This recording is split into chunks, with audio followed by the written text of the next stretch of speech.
Hi guys, welcome to Cricket Chat with Venkatesh. India versus Zimbabwe second T20 international ఈరోజు సాయంత్రం 4:30కి జరగబోతుంది. అదే venue Harare sports club and అదే pitch కూడా ఉండే అవకాశం ఉంది. సో సేమ్ కండిషన్స్ అన్నీ అలాగే ఉంటాయి కాబట్టి మళ్ళీ ఫస్ట్ మ్యాచ్ విక్టరీని రిపీట్ చేయాలని చెప్పి ఇండియన్ టీం చాలా కీన్గా ఉంటుంది. ఒక మ్యాచ్ గెలిస్తే సరిపోదు, ఎందుకంటే యంగ్ టీంతో వెళ్ళారు. యంగ్ టీంతో చాలా ఇంప్రెసివ్గా పర్ఫామ్ చేశారు. యంగ్స్టర్స్ మెయిన్లీ కొత్త కుర్రాళ్ళు బాగా పర్ఫామ్ చేశారు. వైభవ్ సూర్యవంశీ కావచ్చు, Mayank Yadav, Ashok Sharma, prince Yadav, they were the main architects of that victory. So అదే మళ్ళీ ఆ యూత్ఫుల్ విగర్తోనే గెలవాలని చెప్పి మన టీం కోరుకుంటుంది. అయితే ఇక్కడ ఒక ఫ్యాక్టర్ మనం చెప్పాలి ఏంటంటే టాస్ చాలా చాలా ఇంపార్టెంట్. ఇండియా అంత ఈజీగా మ్యాచ్ గెలవడానికి కారణం మన బౌలర్స్ మంచి బౌలింగ్ వేయడం, వైభవ్ చేసిన బ్రీజీ 50 కారణం కరెక్టే. కానీ మనకేం అడ్వాంటేజ్ వచ్చిందంటే using the pitch first. Moisture ఉంది ఆ పిచ్ మీద. ఇనీషియల్గా బాల్ వాజ్ మూవింగ్ అరౌండ్, బౌలర్స్కి చాలా హెల్ప్ ఉంది. కానీ మనం బ్యాటింగ్ చేసినప్పటికీ అంత హెల్ప్ లేదు. అప్పటికి కాస్త పిచ్ కాస్త డ్రై అయింది. దానివల్ల batting was much easier in the second innings, first innings కంటే కూడా. సో అందుకని టాస్ గెలవడం చాలా ఇంపార్టెంట్. టాస్ గెలిచి ముందుగా బౌలింగ్ చేస్తే మళ్ళీ అగైన్ ఆ మార్నింగ్ కండిషన్స్ని ఎక్స్ప్లాయిట్ చేయొచ్చు, మాయిశ్చర్ కండిషన్స్ని ఎక్స్ప్లాయిట్ చేసే అవకాశం ఉంటుంది. I think that is key.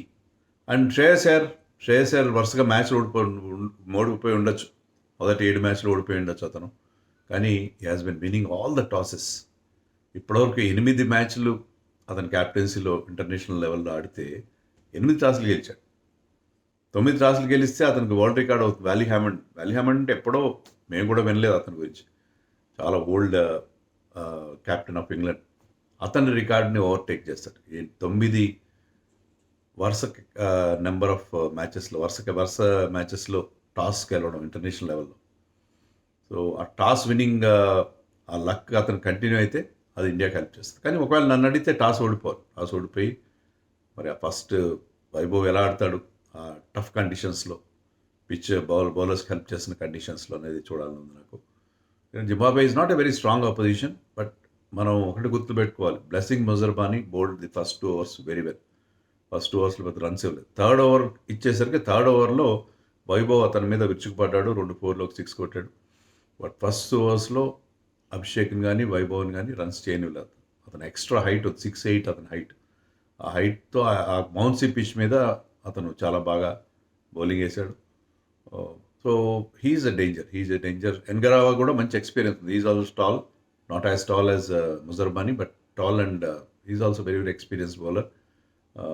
Problem ఏంటంటే ఫస్ట్ ఓవర్లోనే వైభవ్ సూర్యవంశీ అతని మీద బ్రహ్మాండంగా కౌంటర్ అటాక్ చేశాడు.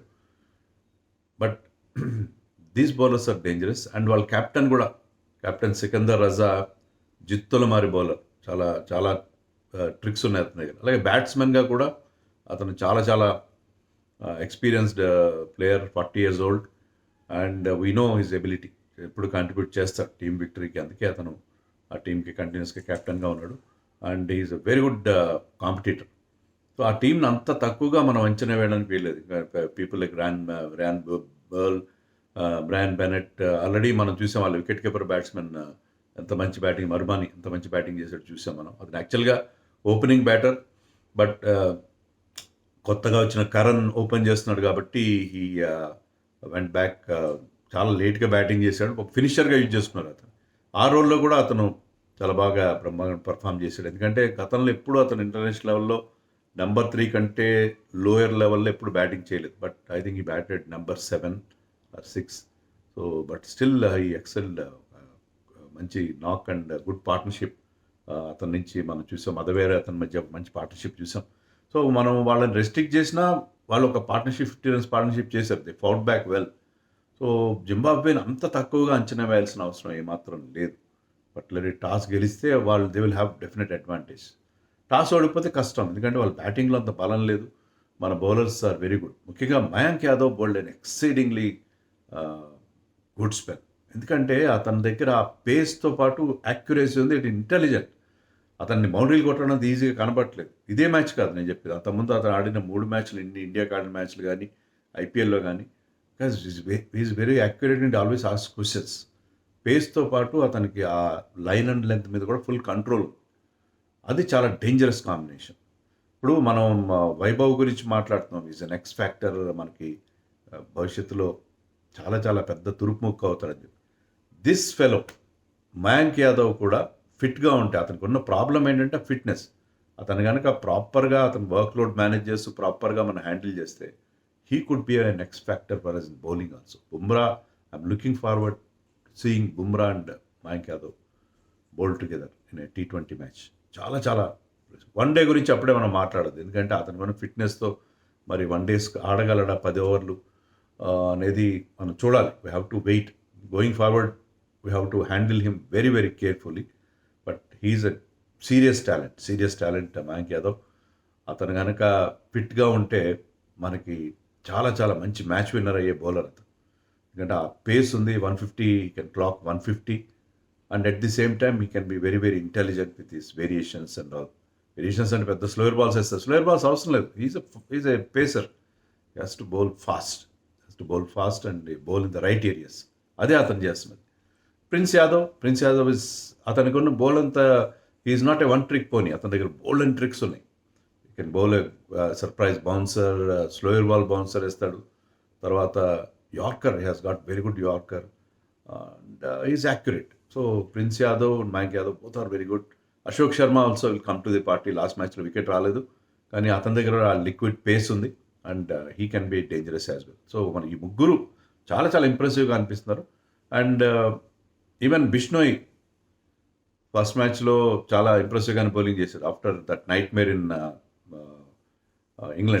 ఇంగ్లాండ్లో నో బాల్స్ వేయడము, తర్వాత బౌలర్ రన్స్ ఇచ్చేయడం, అక్కడి నుంచి దాని నుంచి has recovered.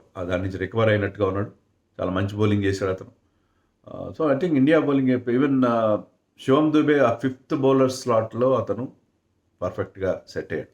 Shivam Dubey face ఎక్కువ లేకపోవచ్చు, కానీ ఆ ఎక్స్ట్రా బౌన్స్ ఉంది కాబట్టి is a tall fellow. So ఆ ఎక్స్ట్రా బౌన్స్ని అతను చక్కగా ఉపయోగించుకొని మంచి బౌలింగ్ చేశాడు. సో ఈ టీం బాగా సెట్ అయింది. ఇప్పుడు బిట్స్ అండ్ పీసెస్ ఆల్రౌండర్స్. నేను కూడా గౌతమ్ గంభీర్ మనకి ఎలా అంటే నేను అదే కండిషన్ అయిపోయి నేను ఒక 11 ఇచ్చాను బిఫోర్ మ్యాచ్. దాంట్లో రింకు సింగ్ ప్లేస్ లేదు. ఐ కెప్ట్ శివరాజ్ షెట్గే బికాస్ 8 దాకా బ్యాటింగ్ ఉండాలి అనే ఒక ఫీలింగ్. అది గౌతమ్ గంభీర్ హయాంలో అది అట్లా అలవాటైపోయింది.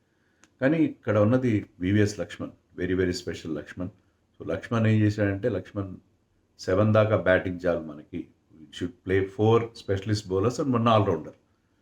ఇది పర్ఫెక్ట్ కాంబినేషన్. ఈవెన్ అశ్విన్ కూడా వితౌట్ నేమింగ్ గంభీర్ అతను ఏంటి team management bits and pieces ఆల్రౌండర్స్తో గురించి మాట్లాడుతున్నారు, స్పెషలిస్టులు ఉండాలి అని చెప్పి అన్న మాటలు తన పాడ్కాస్ట్లోనో ఎక్కడ అన్నాడు. అది ట్విట్టర్లో వాటిలో వైరల్ అవుతున్నాయి. ఎస్, స్పెషలిస్టులు ఉండాలి మీకు. ఓకే, మీకు ఆల్రౌండర్స్ మల్టీ స్కిల్ ప్లేయర్స్ ఉండడం కరెక్టే, కానీ వాళ్ళ మెయిన్ స్కిల్ చాలా ఇంపార్టెంట్. మెయిన్ స్కిల్ అనేది చాలా ఇంపార్టెంట్.